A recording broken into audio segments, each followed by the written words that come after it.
All right, let's make another one of these if I can still remember how to do it. This is the longest I've gone since I started this channel 2 Junes ago. I think I went for a space where I was like 3 weeks or something. This has been more than a full month, and I didn't record anything specifically for Christmas, but being that it's still December and New Year's isn't until Tuesday, I think it's Tuesday. I still have my tree up because, as I remember growing up, you keep your tree up for a few days and then you take it down at around New Year's. I heard Christmas mentioned as American New Year on one of the Hanoi pages, and I thought that was pretty amusing. I guess one thing I learned this year is just how serious people take it. And it's serious in a good way, in the sense that it's meant to be a time of joy, a time of giving, a time of peace. There's this whole attitude that, it's winter now and it's terrible, but we can at least be nice to each other and surprise each other and put up decorations. This is the first year of my 3 Christmases in Vietnam so far, and I say so far, where I put up a Christmas tree, although it is a small one, but I had someone to put it up with me, and that is part of bigger news that I was thinking I should say without getting too deep into detail, that I do believe that 2019 is the year that I will start a family and that I will settle down, and I will have more news about that. That's all very exciting stuff. I stayed up really late. Of course, I worked Christmas Day here, but Christmas Day, everyone is sleeping. And so I got home and just started chatting with people in the United States for hours and hours. It was great, just connecting with everyone and spreading the holiday cheer, which is something that, even online I didn't get to in the last couple of years. I think it's almost become cliche. More than once I've shared that great Elvis song, Blue Christmas. And I was looking at the different genres of music, and I thought, I bet Miles Davis has a Christmas song. And it was just the most cynical thing ever. And, I love Miles, but I think maybe the art that we really get into affects our attitude, which is one reason for Christmas music. Gavin McInnes had this great take on it, that, Christmas music is all about being upbeat. And there's a lot of hip-hop and jazz, and any genre has Christmas music. The idea is that it's a time to get people happy, to get people to turn their focus away from their worries and look at the people they love and forget about work, which is kind of funny to say because one reason I haven't been making videos, right, is because I've been working a lot in the last month or so. And it all started with this panic I had, and you can check the last few videos, but I went to Bangkok last August, and I thought, I can't afford even to live in Vietnam anymore. Like, things were pretty bad. I was just sort of waking up out of a long slump that I was in. But then amazingly, things just fell into place, and especially this fall, from September to now, things have really been changing for the better. And so as I have more energy and as I've cleared up more of my schedule, I'm going to be on camera again, just simply because I love doing this. It's not about wanting followers or anything. I get so much advice, and I do ask for advice from people about how to build viewership and everything, and they talk about getting Vietnamese subtitles or I don't know, focusing on language or doing teaching on camera and stuff, and it's like, no, I'd rather just communicate. That's why I'm here, and I'm still finding my voice for this channel, even though it's been like a year and a half of this. I really don't mind. And even, it's amazing, like, even when I tell people about it, there's very little direct interest. It's amazing how you can just put yourself out there and yet be totally anonymous. And yet we all cling to this idea that everyone's watching us and that we have to be super scrupulous with all of our information and our opinions and everything. When really, the whole point of a Jinka Jabo is that, I want to just sit down and have some water, I guess some soda water today. A drink of water, and just talk about everything. So I've had a good Christmas, my best Christmas in years and years, actually. And in fact, there were more than one Christmases that I celebrated either alone or just did not celebrate at all in different corners of the world. So I'm quite used to this. And then also I was thinking about like, okay, it was my third Christmas so far in my life without snow. And so that great song, Dreaming of a White Christmas, it means a lot more this year when I really think about it. And yet it does feel cold out here. And it's kind of a cold, rainy day today. And of course I'll be working later, as I'm always working. But I'll have to wear something warm. And I don't mean winter hats and scarves and all that. But I don't really miss the snow. I look at pictures of it, and it kind of just still stresses me out. I'm not sure if it's post-traumatic stress or what, shell shock. After years and years of horrible winters and truly dark times in my life, horrible things that happen to me, always around winter time.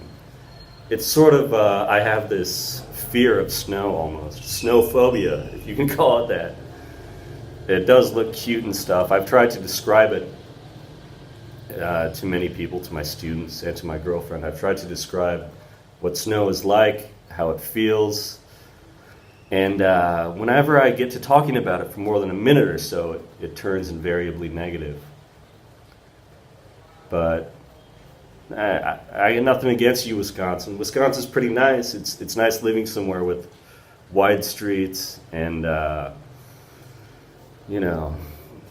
clean air, green leaves. And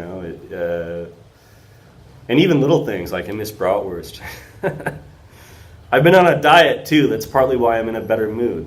It's like I've started to lose weight. And since reading Jordan Peterson's book, I'm actually still not even finished with it, even though everyone else on YouTube has already read it. I've grown a couple centimeters, if you can believe it, just simply from posture. I realized that for years and years I was just slouching, and it was sort of a combination of just being too much screen time and too much sitting on my ass, and attitude also. I mean, you feel kind of worn out or depressed long enough, and you just sort of slouch, and it's like, why? It's sort of like this trick I used to do in China where I'd get so overwhelmed some mornings. I'd go in early in the morning, teach these kids, and no one would be able to speak English at all. And so I just sort of fumbled through it with my worst Chinese and with my best sense of what I should be doing. And I taught myself just to smile all the time, and it started having an effect on my head. Now, I don't smile all the time anymore because I don't want to come off as a soy boy. And if you smile constantly, for a man at least, I think it's being quite a bit dishonest. I think we're naturally not as optimistic as women. And even on a good day, I think any man has a few stern, difficult, aggressive thoughts, Some psychology and stuff. That said, I haven't even finished the Jordan Peterson book, which I've been looking at all year. Because I've been following Hugo and Jake. Now, Hugo and Jake are these atheist YouTubers, and I agree with most of what they say, but at the same time, they do take time to read books like Jordan Peterson's 12 Rules for Life and give an atheist spin on it. Just like they've done the atheist Bible readings. Which brings me to, I guess, we're 8 minutes already. I want to talk just a couple minutes finally about what I read this year. And that would be this book. I've read this cover to cover now exactly 3 times this year. It's amazing. It started last April, Friday the 13th. Friday the 13th. I sat down one night and just out of nowhere, I just thought, okay, I'm going to listen to the audio of the entire book of Genesis. And I thought, okay, I'll do it. It's 3 hours. What else am I doing? I wasn't working at the time, right? And so I sat down and I listened to the whole thing. It just blew my mind. And I was like, how long? How long would it really take to read the Bible? And so using just electronic versions on my laptop, my iPad, I was able to read the entire thing in gosh, it took me about 4 months or something. And so I got my first physical copy in Bangkok. This was last August when I was on a visa run. And I got this at the Hagreri. Religion is huge in Thailand, so of course they've got a big Baptist center. And so I got this copy, the Jinka Jabo Bible. I don't know if you can read that. But I read it and finished on the 8th of August. Then I finished it again, living in Hanoi, on the 20th of November. And then starting on the 21st, as you can see, I've listed, I thought, I want to see how quickly I can read it. It's maybe do it in 40 days or something. But anyway, I finished just yesterday before work. Actually 3 days shy of 40 days. 40 days is just an idiom anyway, right? It just means a long time. Kind of like in Arabic, the 72 virgins just means a lot of virgins, right? Or I heard this really weird story this year about a pastor who decided he would try fasting 40 days to be just like Jesus, forgetting the entire point that it's just a parable, it's just an idiom. And so when you read the Bible that way, and you look at the numbers, and you look at the phrasing, and you actually try to understand the culture, the old culture, and how it's very different from modern, Western, American, British culture, whatever, it makes a lot more sense. But no matter what I've taken from it, reading it 3 times in a row this year, it's just, I just love the language, and I love having advanced English, and I love having Old English. And I love having something that's been translated from 3 languages into some of the most beautiful, arguably the most beautiful English language text. And as someone who studies it, as someone who studies language, I mean, this is valuable for that reason alone. But we'll get into all the spiritual stuff, and we'll get into Eastern religions again, because I have a lot to talk about regarding that. And we'll put away the political talk because I'm simply not interested anymore. However, I'm very happy that America is doing well.